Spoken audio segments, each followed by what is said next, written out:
So what are these faith leaders looking for? We'll talk about it tonight. The Dan Yorke State of Mind program is brought to you in part by Lookout Rhode Island and Takeo Comfort Solutions. Welcome aboard. Nice to have you on this Monday evening. You got that tryptophan thing still going?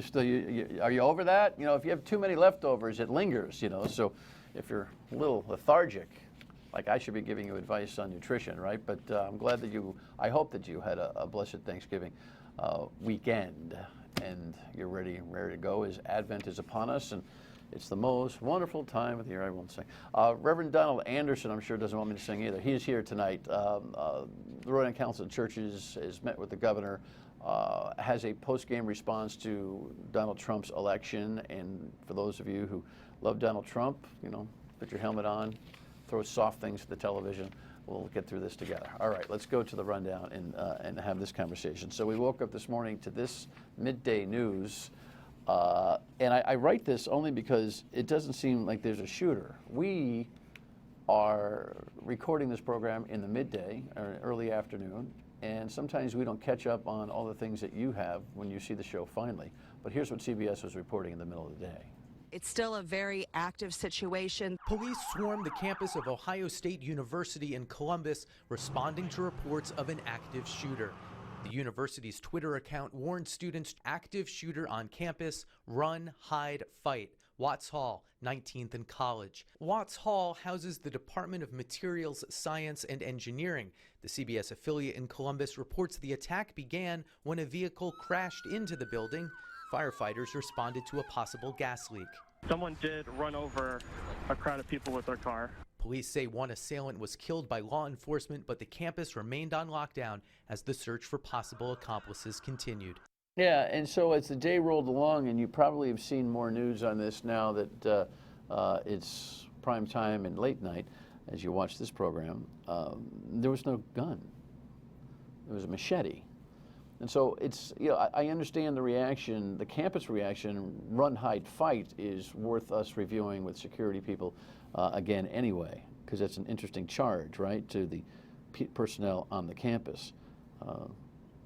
But you can always take with a grain of salt the early reporting on an incident like this and be patient with it. That's important. In the meantime, the only good news that came out of Ohio State, I guess, this weekend was that they beat Michigan. And on a lighter note, not that there's anything light about this thing, I was thinking that might have been a Michigan fan that was still hanging around on campus. Ha, ha, ha. Not so funny when you turn out, when it comes out to, you know, people being injured. But I think you know, these campuses are big places. You know that. They're their own little cities. They've got their own security. And it reminds us to be wary and careful and present, even on the campuses here in the Northeast, because these things can happen anywhere. But be patient with the news, because they're not always accurate. Let's move to this political conversation, which is really intriguing to me. Kellyanne Conway, the communications director for Mitt Romney, didn't do this once, twice, but 3 or 4 times in various networks, kind of the communications director for Donald Trump, railing against Mitt Romney for Secretary of State. Well, it's what I'm not sure that my personal concerns matter. But am I wrong to say that? Decision rests with one man, and no, you're not wrong to say that, because Governor Romney went out of his way. I also just think that it's Donald Trump who's shown that he has political instincts. I'm all for party unity, but I'm not sure that we have to pay for that with the Secretary of State position. But again, let me repeat, what Donald Trump decides, Kellyanne Conway and everybody else will respect. It's just the backlash from the grassroots. I'm just saying that we don't even know if Mitt Romney voted for Donald Trump. He put Evan McMullin up in Utah. And so I think there are concerns that those of us who are loyal have, and you want a Secretary of State who's loyal to the president and loyal to the president's vision of the world. I gotta tell you, this loyalty thing is a different definition, because if you're the spokesperson for Donald Trump, maybe you keep your powder dry on this whole thing. Reportedly, he is miffed. Here's a New York Post headline. When I saw her do this on Meet the Press, I almost swallowed my breakfast sideways. I could not believe that she did this. And of course, it's not stopping the president-elect from meeting with Mitt Romney, he's getting together with him again. I'm as puzzled by the interest in Mitt Romney as anybody, but the idea that from the inside they're having these battles, and by the way, Rudy Giuliani continues to advocate that's the only position he wants. Talking about trying to, pigeonhole Donald Trump publicly. It's a very strange, woo. All right, and in terms of the actual election, it continues to be contested, sort of. Here's the headline. Now Hillary joins Jill Stein. I don't know what Jill Stein's doing other than raising money for the recount. I'm not sure what her goal is here, but it's got the Trump people a little perturbed. The president-elect is also slamming Hillary Clinton's campaign for getting involved in Green Party candidate Jill Stein's recall effort in Wisconsin, Michigan, and Pennsylvania. Mr. Trump claimed, without evidence, widespread voter fraud, tweeting Sunday, "I won the popular vote if you deduct the millions of people who voted illegally." Independent fact-checkers have determined that claim to be false. I don't understand. I don't get the recount. By the way, it's not recall, it's recount. And Hillary's joining the fracas, I guess, to protect her popular vote total. Could Donald Trump turn the other cheek and just say, listen, we're moving on, good luck with that, instead of suggesting that he actually won something that he didn't, and that with no basis whatsoever, there are illegals out there? Every time he puts like 2 days together, I'm thinking, all right, he's got his feet planted on the ground, he says something stupid like that. It's amazing.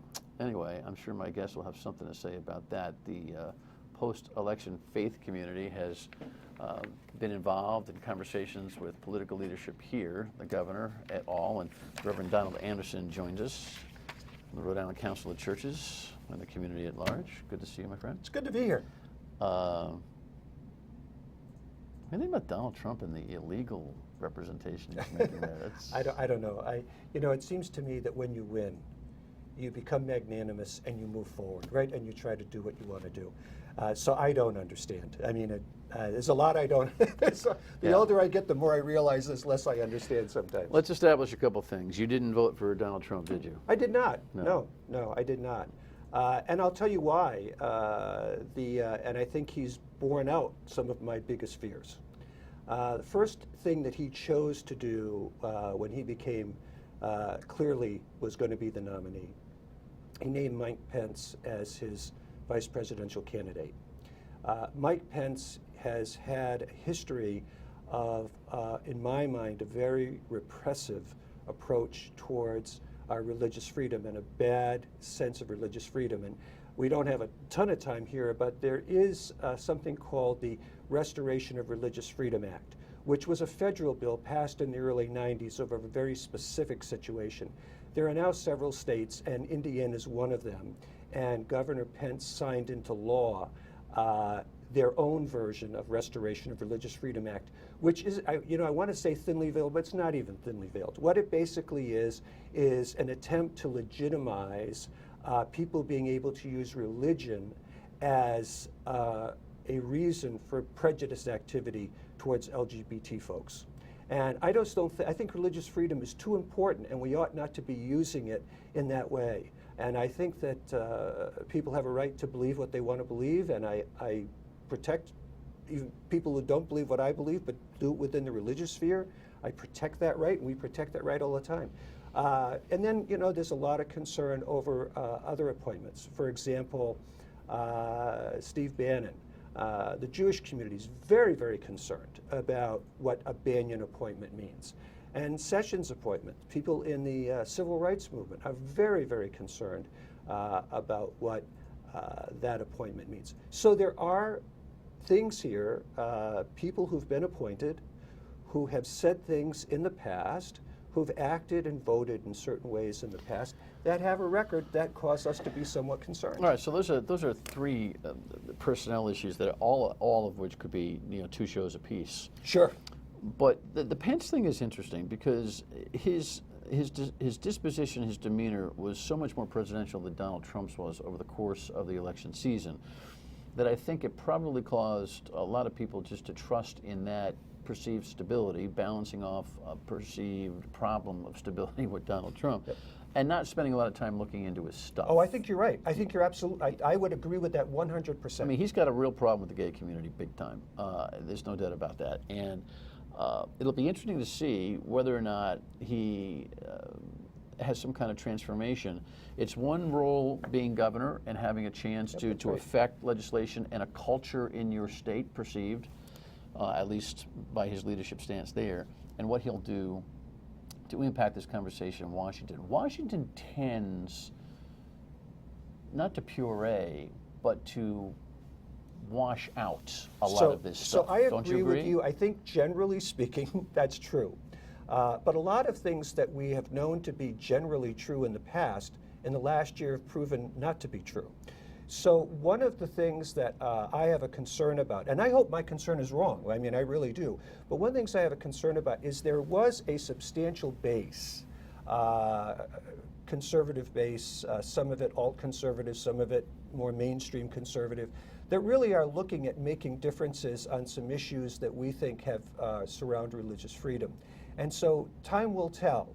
Generally speaking, what you have just said tends to be true. I think a lot of people would be surprised that President Obama, some of the things he said coming in and what he ultimately did, moderated. I think a lot of people moved to the center to govern. Generally, that's true. What's going to happen in this administration, though, with some of these appointments, don't seem to suggest that. I mean, the only appointment that suggests that kind of move to the center is the Mitt Romney appointment, which you've already talked about, a possible appointment, and I don't think anybody understands what's going on with that. A second visit back today, what happened over the weekend, is really really just fascinating. But we should also make the point inside the faith community. I mean, listen, you know, I'm a Catholic. You know, my bishop and you don't see eye to eye on this issue on many of these LGBT issues.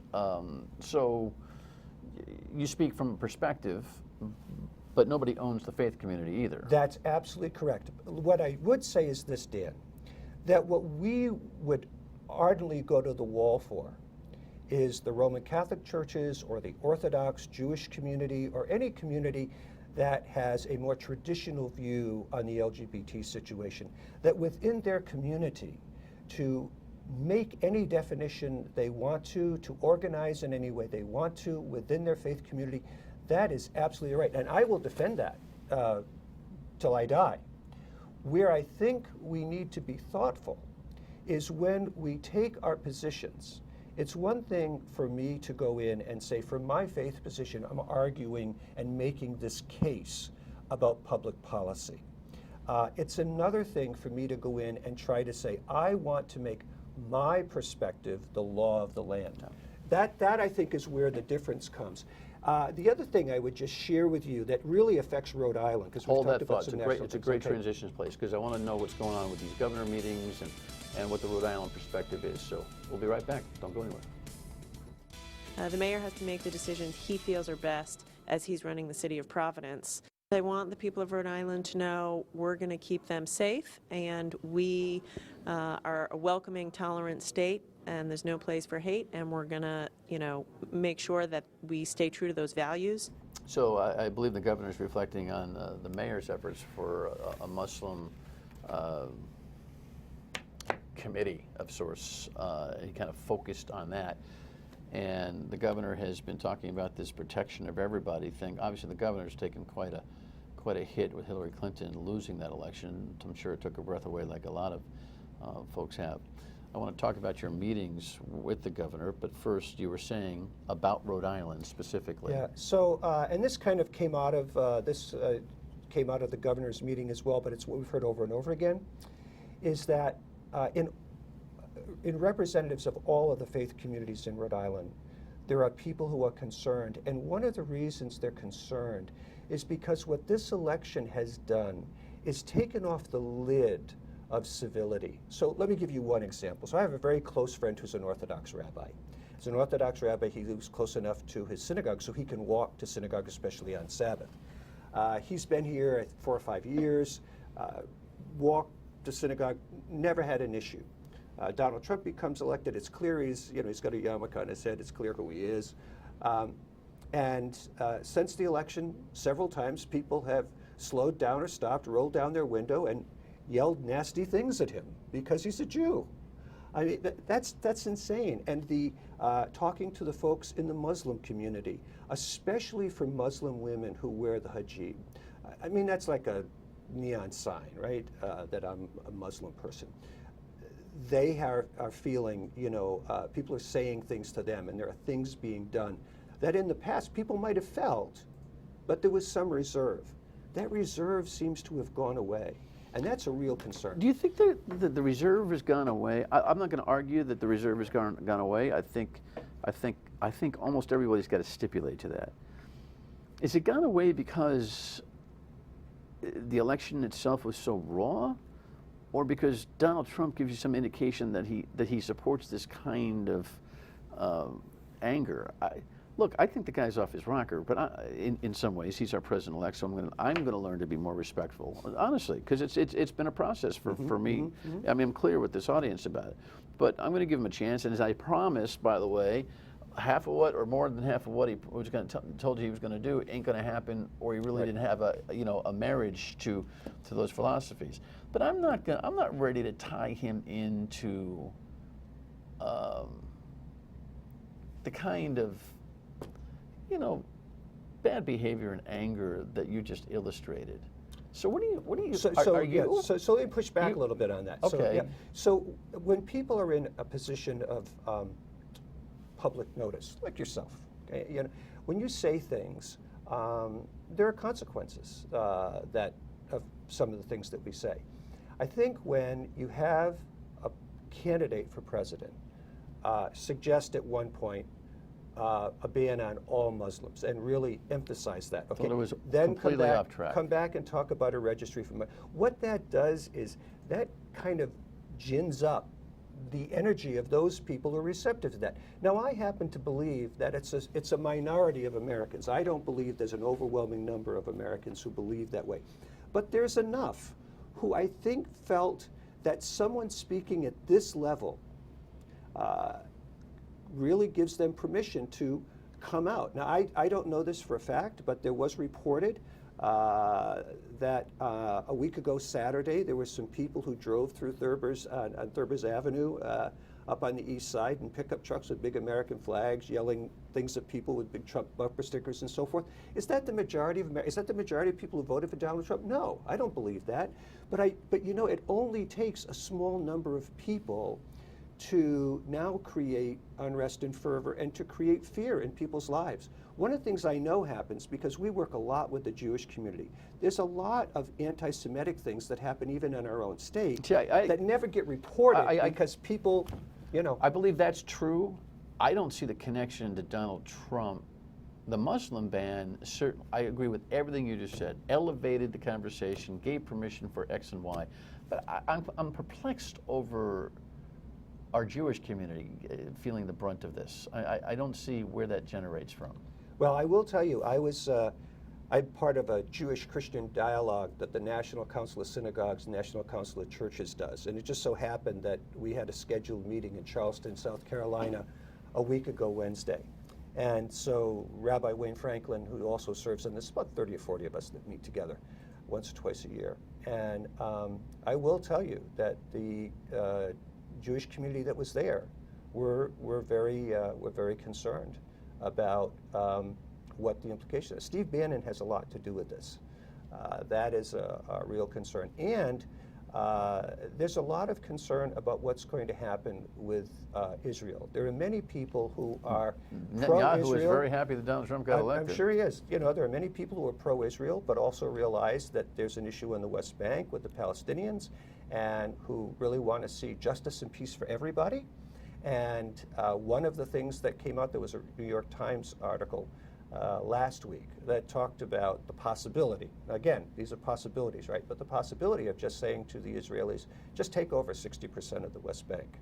I think that would be harmful for Israel. I think that would cause all kinds of trouble. So the problem is, when you have someone who doesn't have a history of foreign policy, you just don't know where things are going to go. So there is an angst that has been raised on the basis of all of these things. Well, there's always an angst for those who lose. There's a lot of, on the radio for sure, there's angst over the angst. And we'll talk about that when we come back. Stay with us. All right, inasmuch as I think there are a lot of Trumpers that are spiking the ball in the end zone, so to speak, there are some legitimate discussions about why we have to be, I don't know, such wussies about this election. You know, I mean, that's the. I understand First Amendment rights. I think everyone has a right to protest and process a loss of an election. So I don't carry that, you know, what a bunch of wussies, you know, stop it, da da da da da da type of thing. When you see a protest like this on television, I say, you know what, America allows for this. Yet the meetings with the governor, the protection, the thing, there's such a divide in this country, and nobody wants to walk in each other's shoes, it seems. And the question is, did they do this when Obama got elected? Did we do this when Obama got elected? And the answer is no, so why? And do you understand? I do understand. And I think, let me share the difference here. There are some people who are protesting the election. That's not what I'm doing, and not what a lot of people I'm standing with are doing. What we're standing on is what the policies are that have been suggested and that the appointments seem to support. So I don't question legitimacy of the election. I don't hate the Electoral College. In fact, I think it serves some good purpose. We might want to revise that, but I'm not an Electoral College guy, and understand that you can have somebody get more votes than that. That's not my problem, and some people, that's not my issue. My issue is that there are particular policies that really affect people's lives, that were talked about in the election, and that seem to be supported by the nomination of people that are coming. Well, that's where the concern comes. I get it, and we only have a minute left here. I'll tell you though, when what the governor has said seems to be fairly benign. The mayor of Providence, in doing that, I hate the minority politics, king of the hill thing, which is you make people feel like they're in trouble so that you are their hero. Look, Donald Trump has already flagged that there aren't going to be any yellow buses running people out of here on deportation. The very idea that I thought he was phony about it during the campaign, and I think it's starting to bear out. You know, running to the community to say, I'll protect you, when there's really nothing that has surfaced that causes them to have to be protected.